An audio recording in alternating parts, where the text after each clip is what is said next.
কত মানুষ যেন জান্নাতি হয়ে গেল, আমি বুঝি জাহান্নামী রয়ে গেলাম। কত মানুষ গুনাহ ক্ষমা করায় ফেলাইছে, আমার গুনাহ তো একটাও গেল না বুঝি। কারণ আল্লাহ এত গুনাহ করছি, আপনাকে যেভাবে ডাকা দরকার ডাকতে পারি নাই, যেভাবে নামাজের সিজদাটা দেওয়া দরকার ছিল সেভাবে সিজদা দিতে পারি নাই।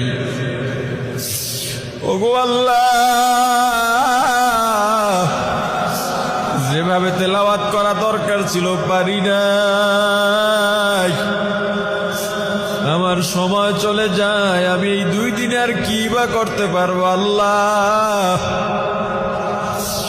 আপনার নেককার বান্দাদের সঙ্গে আমাদের শামিল করে নেন আল্লাহ। ওগো আল্লাহ, রমজানের পরে আমাকে আর আপনি জাহান্নামের কাতারের মানুষদের সঙ্গে শামিল করিয়েন না, আমাকে একটা আলাদা মানুষ বানায় দেন। জিকিরের স্বাদ জিহ্বায় লাগায় দেন, নামাজ ইবাদত নেক কাজের স্বাদ অন্তরে বসায় দেন। আমি আর গালি দেব না, তওবা করো রে ভাই, তওবা করো।